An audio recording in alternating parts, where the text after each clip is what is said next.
نیمروز خاشود ولسوالو طالبانو تیره شپه 1 بجه د افغان سرتیرو پر یوه مرکز برید کړی.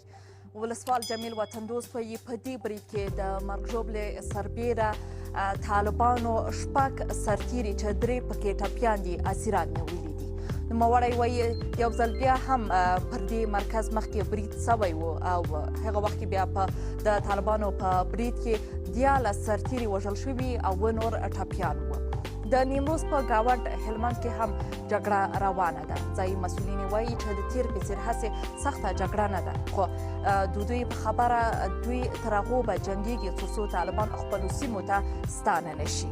هلمند کې جګړه د مهار په حالت کې ده. لښکرګاه شاوخوا څخه د جګړه لرې شوې ده. اوس لښکرګاه ته کوم تهدید نشته. زموږ د امنیتي او دفاعي ځواکونو ګډ عملیات د هوایي ملاتړ په لرلو سره په 3 استقامتونو جریان لري چې په ښه حالت کې روان دي او د بې ځایه شویو لپاره د بیرته ستنېدو د لارو جوړولو او زمینې مساعدولو لپاره هم موږ پروګرامونه لرو چې ډېر ژر به هغه هم تطبیق او بې ځایه شوي وګړي به خپلو کورونو ته بیرته ستانه شي.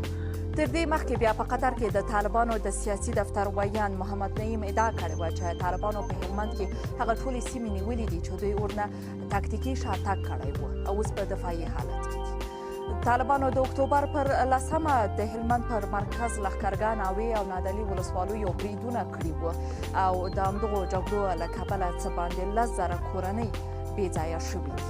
ملګرو ملتونو د دغو بې ځایه شوو کورنیو وضعیت بشري ناورین بللی دی.